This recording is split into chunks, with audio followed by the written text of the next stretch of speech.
time for us to welcome Ronan Mullen to the show. Ronan, good morning to you. Hey lads, how's it going? Yeah, good. So Katie Taylor's fighting this weekend. I'm not going to lie, I had a little look after her interview with Donald McRae at the odds of her opponent, because the conversation wasn't about Sharipova, and although she said all the right stuff, there was a long-term plan in place. And we all know in boxing, when you start making long-term plans, that something punches you in the mouth. So how good an opponent is Sharipova for Katie Taylor this weekend? Well, you compare it to the last fight she had against Jennifer Han, and on paper they're quite similar in the sense that both mandatory opponents, not exactly household names either. And the Han fight, as we spoke about on the show around that time, was quite underwhelming build-up. The fight itself was rather underwhelming, and I think Katie was underwhelmed by it, to be frank. She was basically saying Han didn't come to win. She was quite negative in her approach. She went there to survive, and that's what she did in Leeds. What you can say about Sharipova is, while she's probably similarly untested at this level, she's got the punch power to trouble Katie. She's got that come forward aggression that Katie has possibly struggled with in the past against other opponents. And she's definitely coming to win. You look at her social media utterances and some of the other things she's saying. She said she'd knock out Katie Taylor, Conor McGregor on the same night, this kind of thing. So at least she's bringing that sort of brashness and bravado to proceedings. So in that sense, I think Katie can get up for this one a bit more. And as we've touched on probably ad nauseum for the listeners over the last few years, the Amanda Serrano fight looks like it will be resurrected for springtime. So that's a very appetising card for Katie should she come through this one. Serrano fights on December 18. If they both come through these, I think it's all but done for New York in the spring. For New York, okay, that's interesting, because we weren't sure where that was going to be in the end. New York kind of suits everybody, really. There'd be a massive Irish crowd there.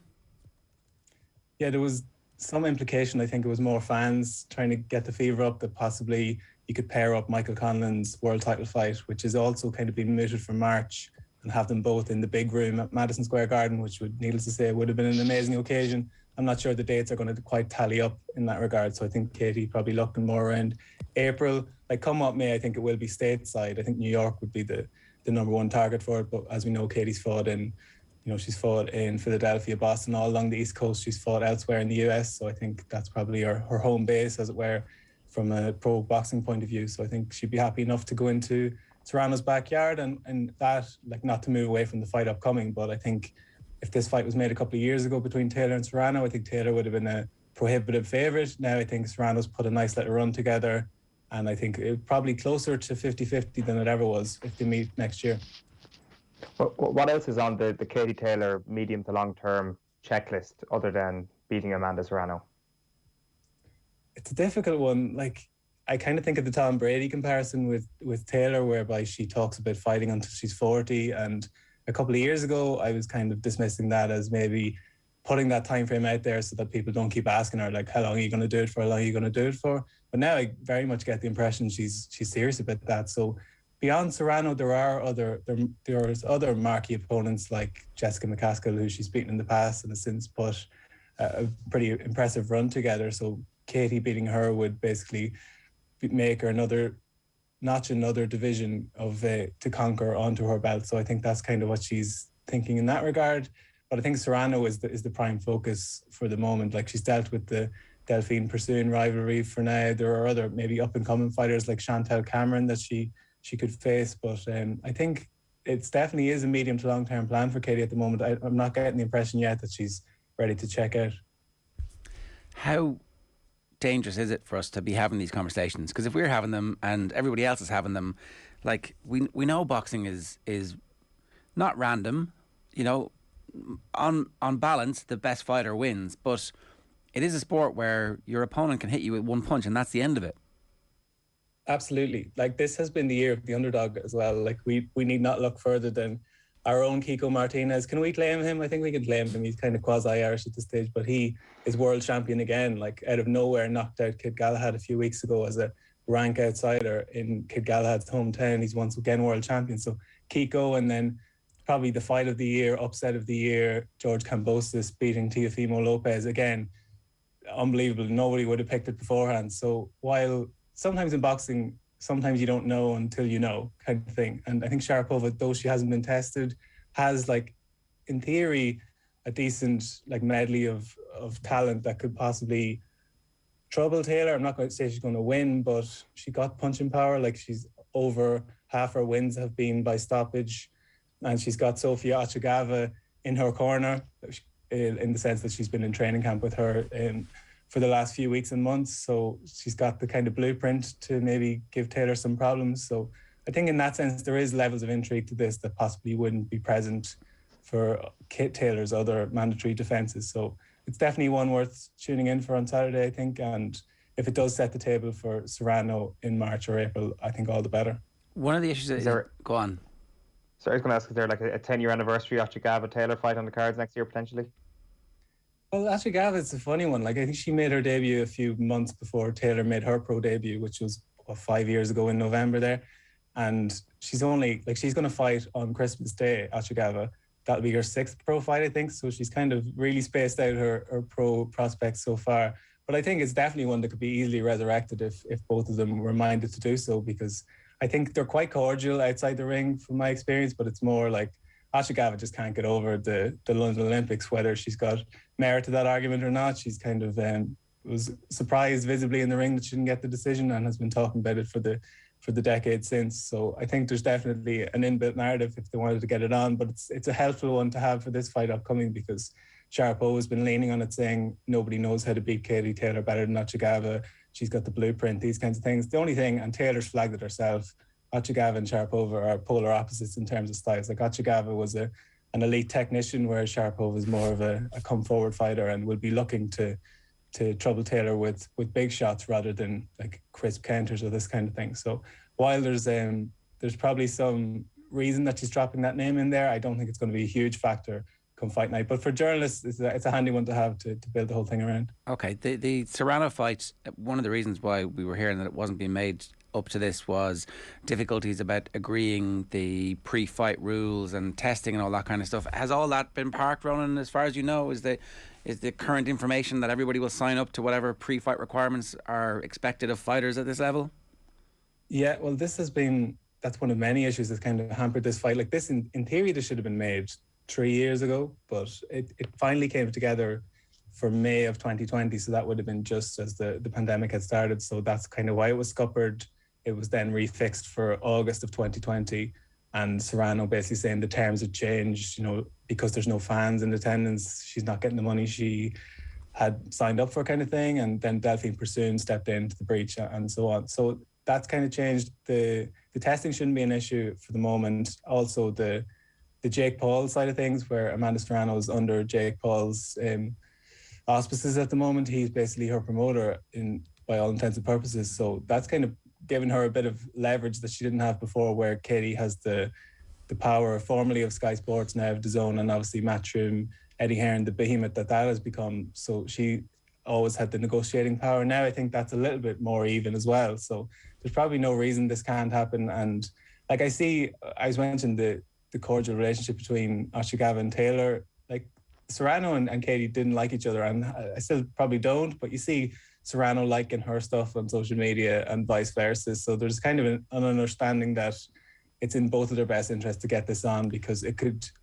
in the ring, it's probably the best fight that can be made in women's boxing. And I think they're both of a profile whereby it can certainly be built as a mainstream event, a crossover event that can draw in new fans. And I think that's what we all want for boxing. And £1 million purse for both of them. Absolutely. And like, Taylor, she's in quite a short career, like, comparative to what other counterparts may have done that have gotten to this level where she's an undisputed champion, 2-weight world champion. She's done it in quite quick fashion, and she's got some really heady names on her record. And I think Serrano would just be the crowning one if she can put that together, because this is another serial world champion who's conquered several divisions. And if Taylor can basically firm up her credentials as the number one women's boxer of all time, and certainly of this generation, Clarissa Shields and the likes might have something to say about that. But I think if Taylor can get a name like Serrano on a record, that would just copper fasten things. All right. A question from Mark Dunning on YouTube. When and where does Ronan expect Fury versus Whyte to happen? This is the WBC yesterday ordering the fight in springtime 2022. We keep getting these fights ordered that are going to be grand, as opposed to anybody ordering, well, like, just get the good fights, just get the great fights, because there's a limited amount of time here, lads. Come on, let's do it. Yeah. Well, I'm glad the bureaucracy is done with, because Dillian Whyte's been mandatory challenger for about 20 years at this stage. So I think he's probably due his his world title fight. And of the fights on the table for Fury, I think this is the most appetizing one. I think Chris McKenna was reporting they're looking at the Millennium Stadium or the Manchester Arena for that one. So I think it'd be a good homecoming fight for Fury. And Whyte brings, some jeopardy to the thing. I think he's got some tools that can trouble Fury.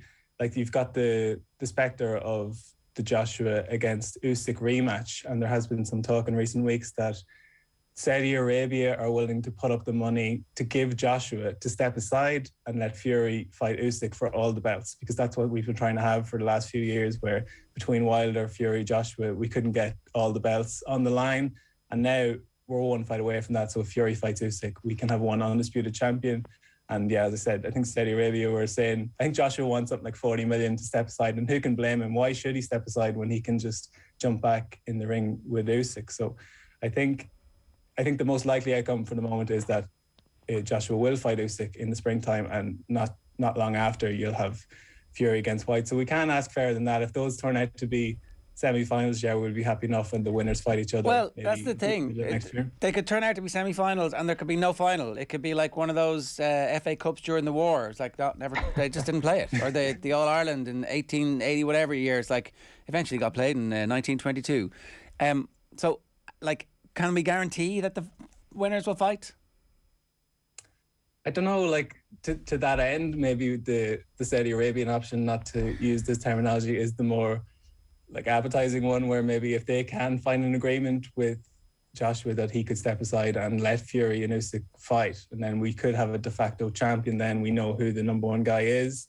Like, Bob Arum has been saying that Tyson Fury would have beaten Muhammad Ali, these kinds of things. And it's hard to argue with Fury's position atop the pedestal in the division at the moment. But in order to really underline it, he has to gather up all the belts. And I think he'd want to do that against Usyk if possible. So that is still in play, I think, and something that I never thought was in play, because Joshua's not so inclined to basically pave the path for the likes of Fury to win belts ahead of him. But I think if the money is plumped up, he would do that, and then we would get what we want in that regard. But I think the fight, belts aside, I think the fight people want to see is Joshua against Fury. So I think come what may, that will eventually happen. We just don't want to get to the Lennox Lewis versus Mike Tyson era where they fight in 5 years' time, and while it does big numbers, nobody really cares anymore. Or Mayweather Pacquiao, it was too late, and like a plague on all the houses of the people who prevented that from happening. Because but then you've got Kell Brook against Amir Khan in next year, and exactly. when this was being talked about, I was like, I don't care. Who cares about that anymore? Well, now you. Then I watched the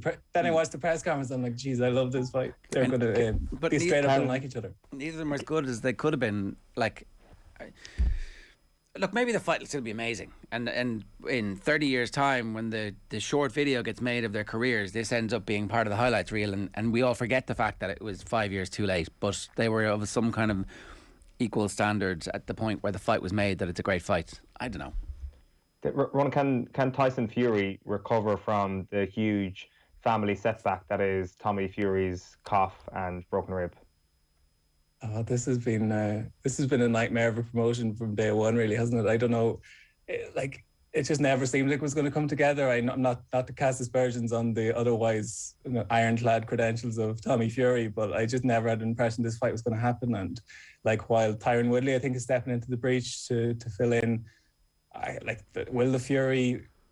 will he be resurrected next year and come back into the fray? I'm not sure, but the Jake Paul experience is still alive and well owned, so we don't have to worry about that. That's still the main attraction for boxing fans over the world, I'm sure.